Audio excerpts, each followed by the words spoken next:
My name is John Proctor. I'm a new settler to this country. I am currently speaking from the Amherstburg area, which is traditional lands of the Wyandotte. I'm actually in one of the smallest parcels of treaty lands in the country. There is a very small section between Amherstburg and LaSalle, which is covered under a single treaty. And I'm lucky enough to live in that section, which was historically Wyandotte land only, but the greater area is part of the Three Fires Confederacy. So the OELC and membership, this is what we're here for, so that most of you can understand what the OELC is. The OELC really has grown. It started in 2005 as a group of approximately six, the big six boards. And we've grown now to actually 55 school boards. So if you think about e-learning in Ontario and the role of the OELC, we are the designated provider of a seat reservation system by the Ministry of Education. We are acknowledged and identified as such, serving all of the English speaking, so the Anglophone only areas of Ontario. Calvoflow take care of the French speaking, and we have a fantastic relationship with Claude, their exec director, and we work closely with them. But to put us into some sort of idea so that you know, we have the Consortium, which is owned and operated by members. So every single school board that is a member has a chunk of our ownership. We are separate and detached from the Ministry of Education. So much like CESBA, we get to say whatever we like about them, obviously keeping the terms as nice and cordial as possible, but we are an independent group. So we fight for what is right for e-learning. And one of the biggest chunks of that was, as I'm sure you're aware, when the mandatory e-learning was first announced, there was a huge move towards everything going to TBO. We, along with Oxford and Oxford, were part of that battle, and we actually brought everything back to TBO, basically only create content, and we look after the biggest part of everything else, which is the seat reservation system and keeping education local. And that's been one of the key parts of the OELC. We are there to teach locally, but learn globally. That's part of our mantra, if you like. How do we do that? Much like the ministry has Brightspace and TBO for their piece, we use a piece of software called Prism with the sole licenses for Prism. Some of you may be aware of Prism through the SCWI. Some of our colleagues who do SHISM courses and dual credit courses will use this piece of software or a similar piece of software called Prism to do your seat reservations with colleges locally. Our seat reservation system is based on Prism, but it's very unique. It's unique and purposeful, direct to e-learning and the e-learning needs of Ontario. And we are the only, we're the only group actually who can license this version of Prism. So if anybody wants to use it for online learning, they have to join the OELC. Our team is made up of a group. I'll go into that a little bit later, but basically, as you can see, we look after 55 school boards. There's 4 school boards who are not part of our organization at this point in time. And we work closely with eAdmin, ConEd, district e-learning coordinators, DALCs, TALTs, technology-enabled learning, and then the IT staff and e-registrars within every single school board.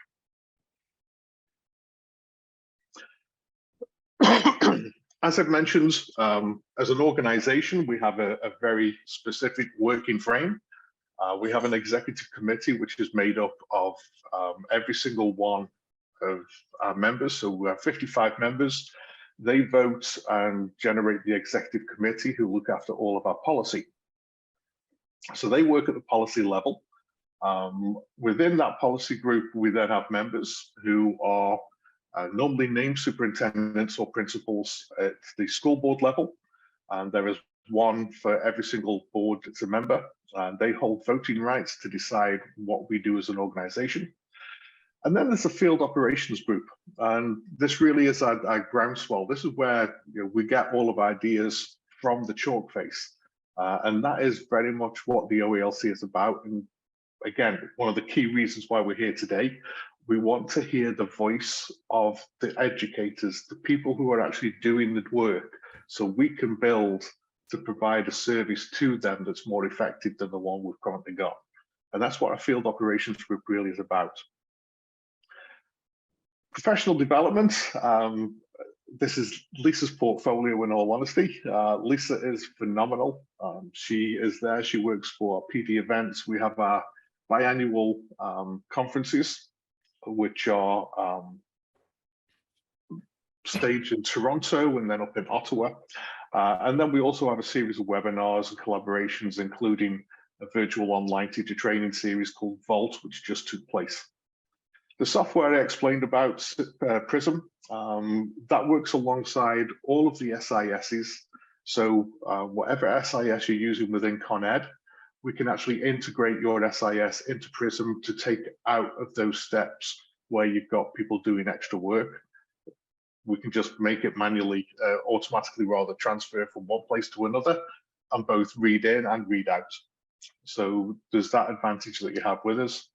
And then we have a number of working groups. And you'll notice right now, what we haven't got in there is Con Ed, and that's something that we want to develop more and more, especially when you start looking at the adult mandatory learning options, which we'll talk about a little bit later as well.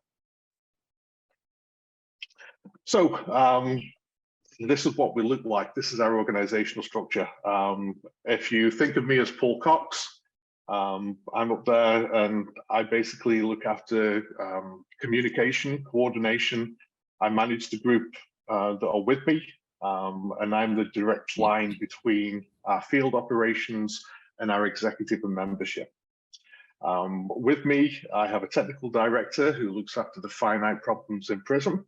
And then with them, there's a technical support and program facilitator. If there is ever an issue, we pretty much are able to resolve those issues within 24 hours. Normally it's within 8. So we actually have a fantastic technical support group because we're working with software and we're able to respond to those members' needs. We're also able, because we own that part of Prism, to modify Prism. So if you start working with our software and you go, I'd really like it to do this, then we have a route for that to be able to be put in as a suggestion and ultimately implemented into the software. So that's one of the key parts that we have got, which we've always had, that's so important.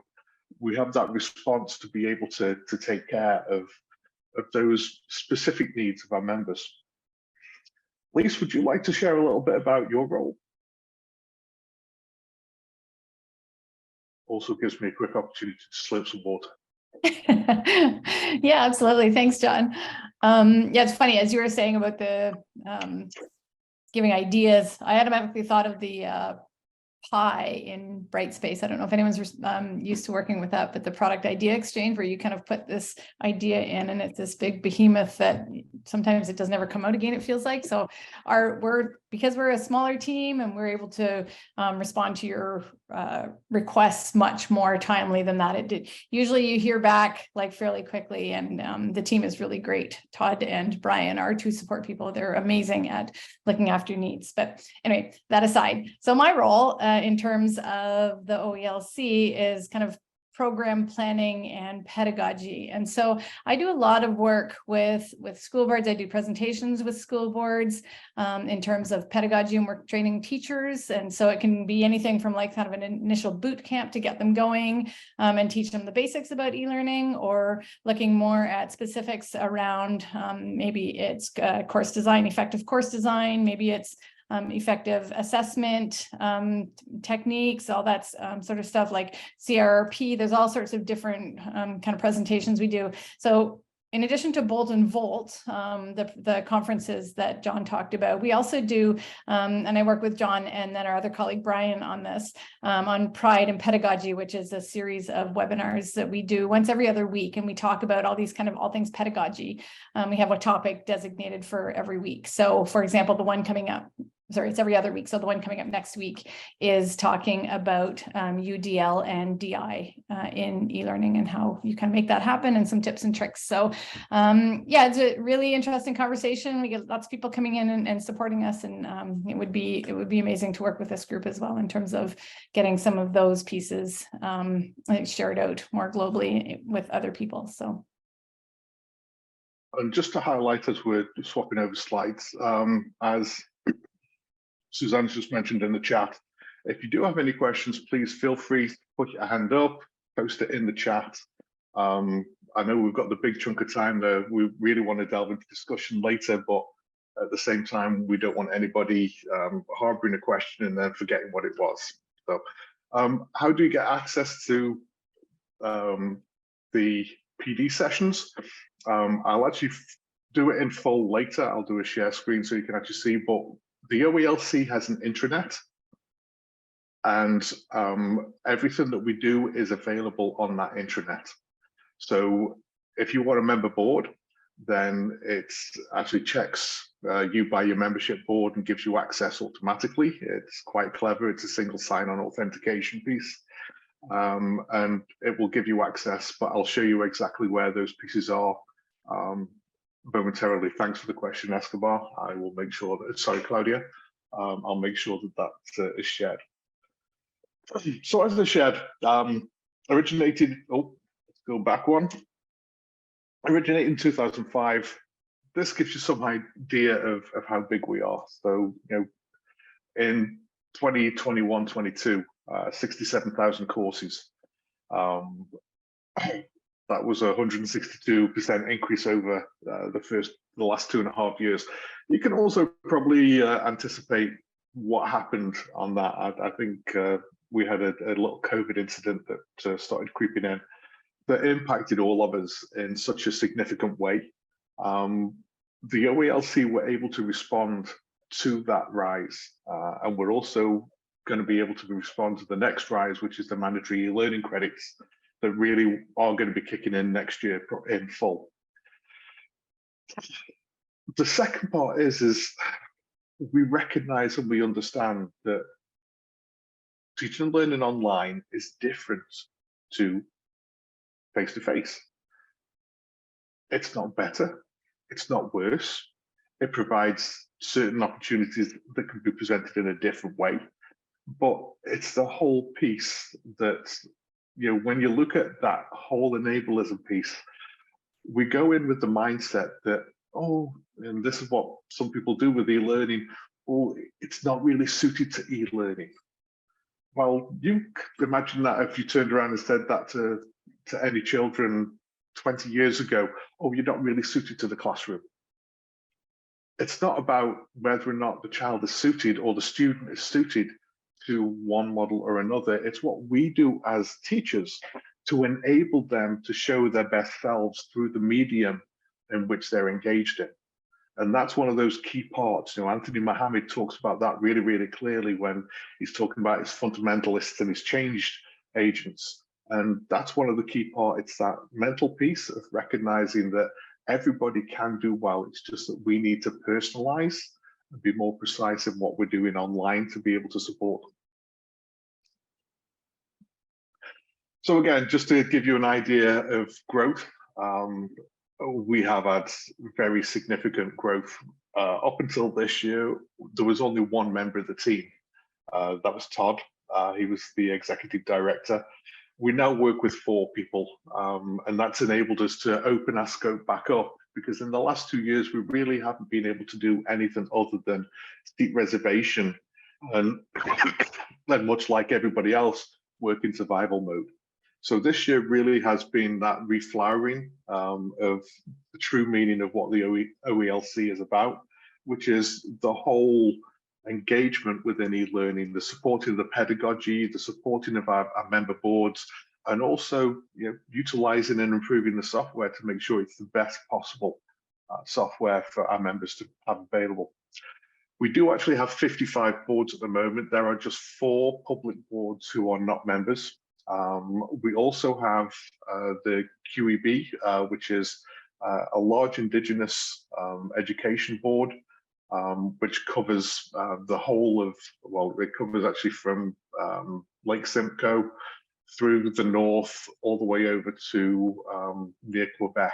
So we have students who can be in both a member board and the KEB, who we look after independently and separately. But that's one of those other tools that we have to support our Indigenous families, or the Indigenous families is how I should actually say that. They don't belong to us, the Indigenous families, my apologies. One of the other things that a lot of people have a misconception about is e-learning tends to have a really high attrition rate. We have worked on this solidly. We know what causes attrition to occur, and we help to prevent it. So in the time period pre-COVID and this time period now post-COVID, it's been one of our real goal pieces. We've taken it from around about 22% to right now we're working around a 13% attrition, which when you think about general guidance in schools, isn't that far from what you'd see in terms of changes in the first 2 or 3 weeks within a school. So it's quite interesting that we've actually brought that down, and it's the great work of our teachers and our staff that have enabled that. But as always, we look to improve every single year. One of the biggest changes, and one of the pieces that we wanted to share with our CESBA colleagues especially, membership of the OELC used to be in 3 parts. It used to be that there was a regular membership. So that was the regular membership was just a school board, regular day school membership. Then we charged an additional $2,000 for our ConEd membership. So night school, summer school, et cetera, et cetera. And then we charged an additional $1,000 for our remote learning package. That has all gone by the by. As of September, there is a single membership fee. So basically everybody who is in this, whose board is a member of the OELC, now has access to our ConEd and our virtual pieces of PRISM. So you do not need to pay any additional membership fees now. You're all included basically. So that levels the playing field for all of us. We've got 55 boards now who will be joining us as members. As I say, we've got 4 boards that are outstanding at the moment, and you'll know who you are when you ask your folk, can we have access to the OELC? And they say, sorry, we're not members. We are continuing to work with those 4 boards, by the way, and they're 4 public boards. All of the Catholic boards are members. So just so you know, what we do. Just jump in really quickly, sorry. Just to clarify that point, that the new membership that includes everything takes place as of this coming September. So September 2023. Yep. So for summer school this year, only current members are still allocated in that. It doesn't impact this year's summer school, but 2024 summer school, 2024 night school, 23-24 night school, you are all members if you are a member of the OELC. So that's one of the big things. It really is. It's been one of the pieces that we've been talking, and it was one of those pieces, in all honesty, I'd mentioned to Paul Cox a while ago. We've been able to get through our executive director. Again, if you are a French school board falls under Cavalflow, and that's part of the ministry divide. It's not our divide, unfortunately. So Cavalflow take care of all the French-speaking boards. The OELC is only allowed to take care of the English-speaking boards, and that's by ministry definition. My apologies, Rosh. It's something that is beyond our control, but we are happy to work with Cavalflow to support anybody that wants to be supported in that way. There's ways that we can do that. So that really is. John, yep. John, there was, oops, I'm just putting my video back on. There was another question about from Mike Morneau. I'm just scrolling up to it. It was, what about OOB student registrations for summer school? So for those of you who don't know, during regular school, the OELC works on a non-invoicing basement. So essentially, money isn't transferred from board to board for regular day school students. So that's between September and June.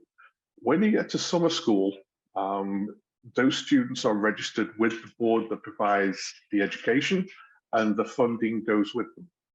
So if you have out-of-board students who are taking your courses in your board, that money goes with them, because you're doing all the reporting.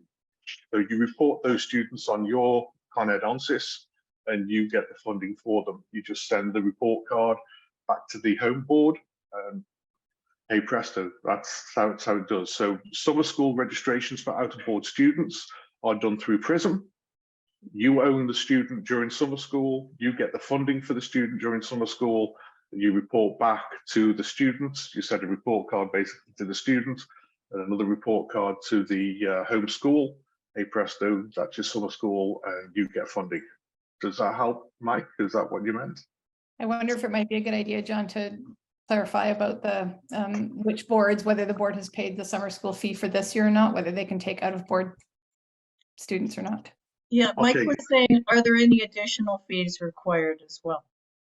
So as of September this year, moving forward, there will be no additional fees. So if you're a member of the OELC as a board, you will be able to take part in those summer schools. If you wish to take part this year, then there is an additional fee. So for July, August 2023, the additional fee is $2,000. So that's something that you can reach out to your DELC or TELC, let them know that you want to take part in summer school, and they would do that. They'll be able to contact me, tell me. Okay.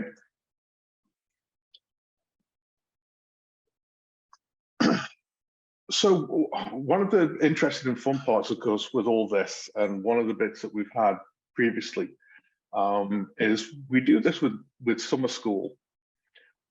What we can't do as an organization is we can't invoice. We do not invoice anybody. But what are your wants? What could you see us being able to do for you? Do you think we will be able to support you with night school? So really, it's about now, any other questions that you have. This is the whole big discussion part. And I did say, I don't want to be talking for too long. What I really want to do is get your questions so that Lisa and I can actually provide some answers, and also identify those wants and needs so that we can take those away and begin to develop with CESBA a better route for our Con Ed strategy and our adult education strategy. I'm just going to stop sharing for a while, Suzanne, and then we can see people a bit better. Yeah, so I think some people may have come today with some specific questions they wanted to know about the OELC, and then they also have their own kind of pressure points related to e-learning. So I'm just wondering if anybody would like to open up their video, open up their mics, and just join a conversation right now about your current pressure points, and then we can talk about how the OELC can work in partnership, how we can work together. Trudy, do you wanna say this on? I put it in the chat, but I'm just wondering if it's faster just to come in, or I can read the chat, whatever you prefer. Oh, I can definitely voice it. So before, when we had our Con Ed, we had used PRISM and did our summer e-learning with it about 2 years ago, but we had also just implemented to our new student information system at that time. At that time, when we were doing it, it just seemed to be a lot of work for our teachers to be inputting things into D2L as well as into PRISM and then into our student information system. I'm just wondering, has any new developments come with that? Because I know there's still some issues with them talking to each other. Do you mind me asking which SIS you're working with, Trudy? Aspen. Aspen. There's been a lot of improvements. Okay, I'd be interested to hear those. So from a greater ethics point of view, we too were the second tranche of Aspen users, and we had a fair nightmare. I think it's fair to say, getting Aspen and Prism to talk, not because of what Prism was doing, but because of what Fujitsu was doing with Aspen. And it's been one of those things that Aspen really did need to clear up. Aspen as an organization, Fujitsu, I should say, as an organization, now have a dedicated team that look at any issues between Prism and Aspen because of how many boards we have that work with Prism and have really resolved so many of those. We've got two-way communication between Prism and Aspen if it's required or asked for by a board. So it can share things like if you put attendance data into Prism, it will share that back into Aspen. If you put marks into Prism, it can share that back into Aspen.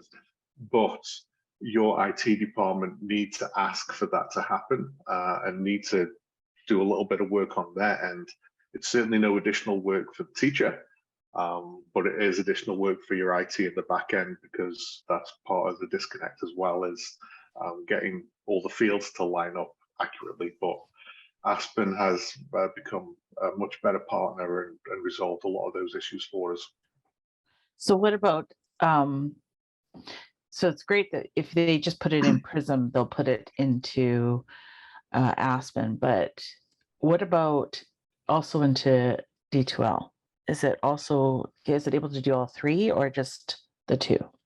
No, it's not able to do all three right now. Part of that is because sharing information back from your SIS to D2L is something that a lot of boards don't want to do. Most of it's not about the capability of it being able to do it, but rather any privacy issues or IT policies that prevent boards from being able to do that. So that's part of the issue, is that because of the privacy, because of the security, because of all those cyber breaches that we've had, boards have really tightened up on what they will allow that data to do. And that's one of the look backs that does impact part of what we do when we're trying to share data between three platforms. So is there any way that Prism can share the same information, like for example, mark entry from Prism to Aspen as well from Prism to D2L? No, no, not at the moment. And that would be more down to not capability, but down to privacy risk. So it's a separate matter. It's more down to risk of privacy rather than the ability to do it. Mike wrote, question for John. We at the Con Ed department, this is at Simcoe Muskoka Catholic, are beginning to prepare for summer school. We use Power School for our SIS. Could you briefly talk about the required steps we need in order to export out class registrations from Prism and the import process into Power School? Is this process already in place for Power School, or does it need tailoring for each school board's Power School implementation? So, two parts answer to that, Mike.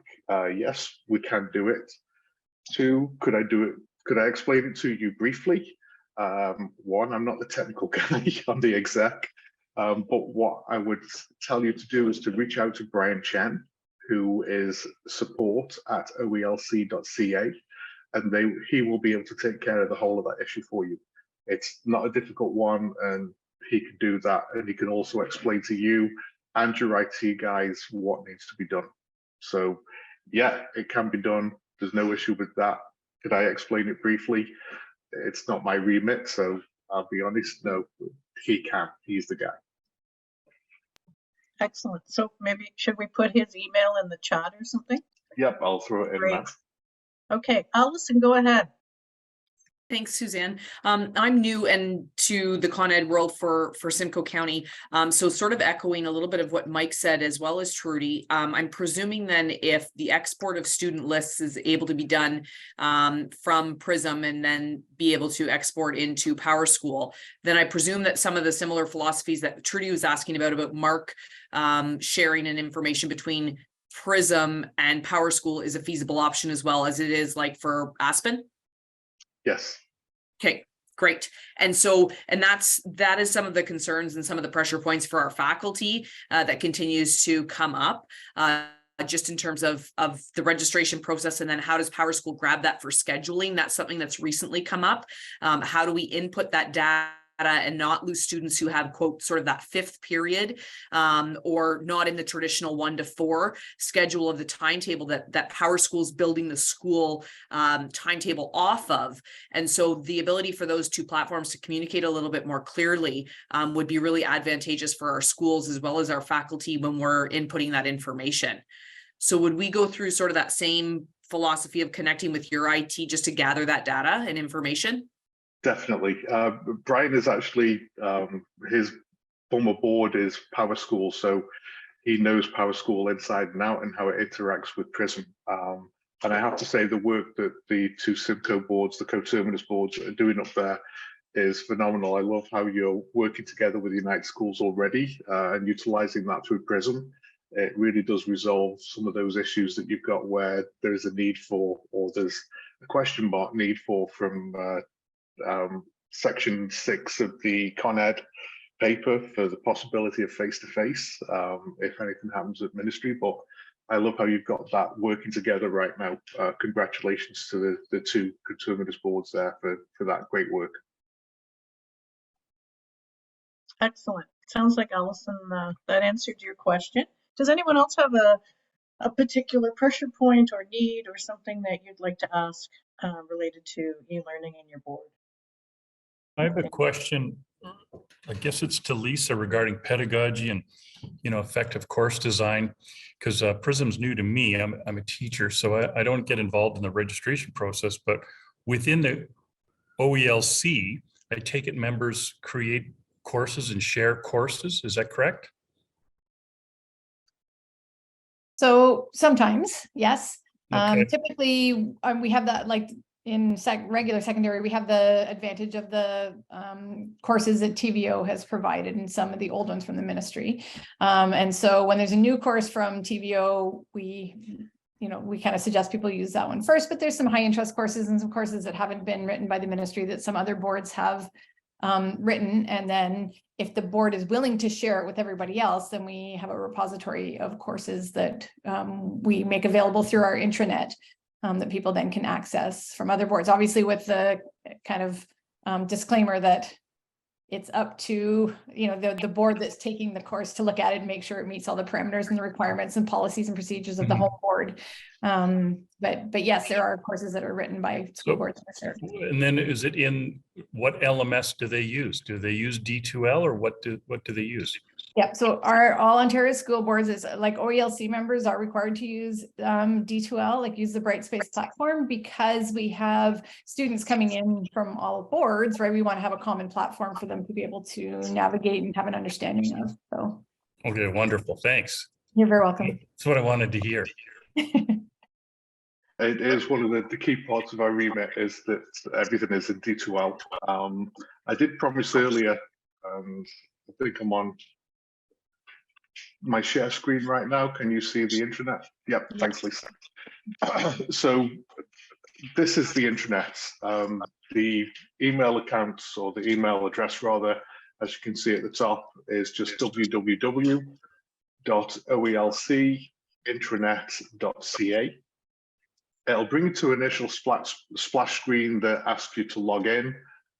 If you are a Microsoft board, you log in just hitting the Microsoft button. If you're a Google board, hit the Google button. If you are, there's another one that's in there, I can't remember which one it's called now, but there's another option that you can do. And if you have any problems, if you aren't able to log in, contact your TELC, who will then contact me and we will set you up with your username and password. But essentially what you see here is our dashboard.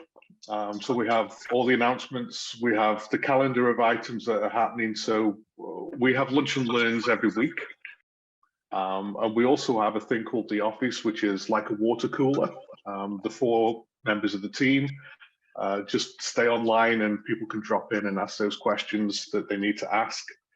It's also got, the current status of what's happening in the OELC. So, if you actually want stats on what's happening right now, we have 318 ConEd classes that are running. and that includes 2,462 students, 55 school boards, current number of classes and total enrollment. So those sort of details are in there.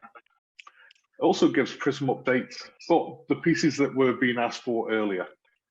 So left-hand side of the screen, you can see this thing that says video on demand. When you click onto it, all of these are the recordings from the various things that we do to provide training or professional development.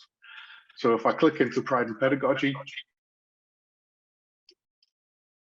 here's everything that we've got going on. So you can see the date when they're going to be taking place. And if it's already taken place, you just click on View Video. It'll open up that video. And if you want to just look at the slide deck, you could utilize that. We provide these to our talcs and delts for two reasons. One, normally they'll actually utilize these in their training. But two, in addition, it just keeps it simple because we know how many people can't make it to those lunch and learns, although this turnout today is phenomenal. But it's that alternative way of doing things and making sure that it's there. In a professional learning piece, it's got the articles about professional learning, but also that other piece that Lisa was talking about. When you click on resources, you have various resources that are available there to you. And within this, there are also going to be all of those courses that we currently run already packaged in a zip for you to utilize in D2L. So those are there, and we do have a number of 20 lesson adult courses that are available. There are some constraints around adult courses that you need to be aware of for them to apply to the mandatory e-learning. But as you're probably aware, our mandatory e-learning is quite unique in that it's a mandatory optional e-learning requirement. I just wanted to make sure that we got back to a couple of questions from the chat. Trudy and Kate both asked about whether the courses that you have, the e-learning courses, are in a 20-lesson format. And Trudy added, formatting into 20-lesson format is very time-consuming. It would be very helpful if there was a special section devoted to that concept. So we worked really closely with Daniel Denemy prior pandemic for 3 or 4 years when the ministry were providing additional supports for adult learning. Some of the constraints that we have to remember that are there for an online e-learning course to count as one of the mandatory e-learning credits, it has to be instructor-led. And so we always have to just be aware of that around the 20-lesson format. It still has to be instructor-led. Otherwise, it doesn't count as one of the mandatory e-learning courses. Actually, sorry, that is incorrect. Actually, that's changed. So this year we had a push for that for Waterloo Catholic. So because for our correspondence program, all of our content is provided online. And if you read the actual registers, it states in there that it has to be held by a teacher, like marked by a teacher, but it can, as long as the teacher is not in the room with the student at the time. And I really pushed advocacy on that so that our adult learners did not miss out on that requirement. And there is an option now that you can actually flag your courses for online learning for adults if they're using the 20-lesson format. So they've changed that in Aspen. So appreciate that, Trudy. I work purely from the information that I get from the ministry. The information was updated. There we are now, we're on Monday, so it was Wednesday of last week. And one of the key pieces that they said had to involve instruction from a teacher. So I can only report what I'm shared with, because that's my due diligence. So that's the current line that was shared with me by Laurie McNallis and Kathy Blacklock at the ministry. If you've got other information, that's great. If I get your email, I can send you that documentation that they gave us. please. Yeah. That would be great. And Trudy, there was a question in the chat, which is how is this different than independent and self-paced courses? Sonia was asking about that. Yeah, so like in our Aspen system, it actually says that on the registers, it's online self-directed correspondence. So it gives you those 3 options to go on the register for online learning. So it includes all 3 now. That's the wording they changed it to. I see. Mm-hmm. Any other points of clarification for John and Lisa? I had a question actually. I just wondered in terms of getting back to the big picture again.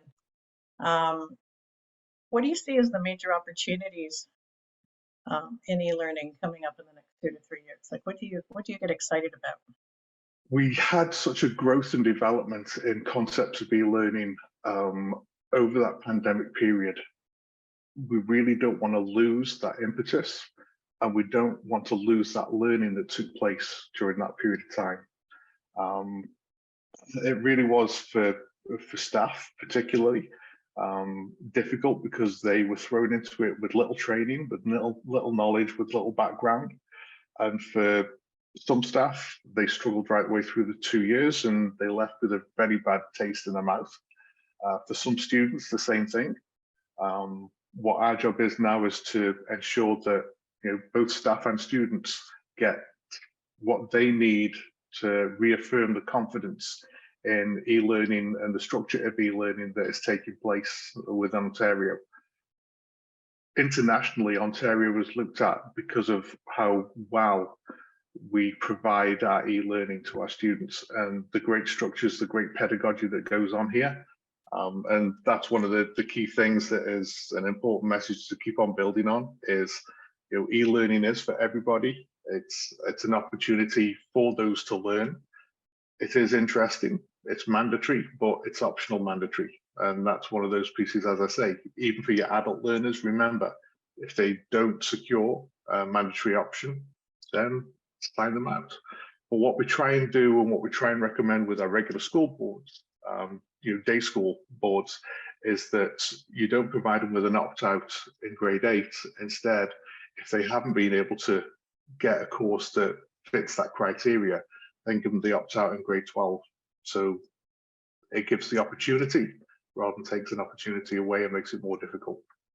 If I can speak a little bit about some of the things I'm excited about, pedagogy is my thing. So anything around pedagogy excites me. And the opportunity to be able to get out and work with school boards and work with new groups such as yourself to be able to, look at what are we doing in e-learning right now? What is impactful? What is not impactful? How can we really push this change forward so that we're really meeting the needs of the students in our classes and making this a successful opportunity for them? Because as John said, right, it's not that people are good at e-learning or not good at e-learning or anything like that. It's right. What are we doing as educators to be able to make those conditions so that people can be successful in our course? And so really, kind of diving into that. And I know when I interviewed for this position, the kind of whole like Con Ed piece of it was something that I was really interested in diving into and taking a look at, and how can we really support this group as a means of expansion, and looking at another group that we can support. Some of the things that we kind of have in the fire for next year, looking forward to, is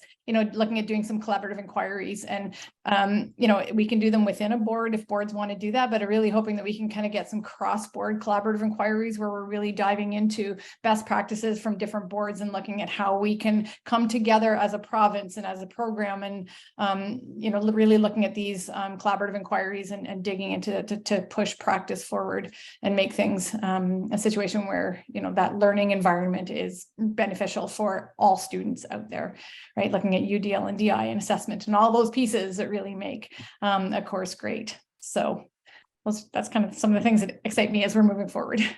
That's very exciting. And it's something exciting for CESBA to know is on the horizon, because, we can think about how do we support that? How do we encourage our members to be part of those collaborative inquiries? And we're also trying to support more cross-board collaboration, cross-regional collaboration. So there might be some areas of synergy there between our two organizations, and And also on our own professional learning side, we'd love to have more PD at our conference and maybe more future lunch and learns. So we're hoping that when people fill out the evaluation from today, you will identify other subjects related to e-learning that really interest you, that are maybe something where you'd like to do a bit of a deeper dive, and we can maybe invite you back, or you might bring a member that you know of who is doing that very thing. So that's where a lot of this great synergy can come. So I'm just looking at the time. I just want to see if there's anybody who has any other questions today for our two presenters. You've done an amazing job. You've really given us a lot to think about, and I think it is very exciting to think about the opportunities. And I know that there are some risks. I know John touched on cybersecurity. There's a lot of that kind of thing, and those might be discussions for a later time. But I think having these links and having the opportunity for our members to jump into some of your professional development, to know how to get around the virtual water cooler and all the different things you do is wonderful. And I think it just keeps the conversations going.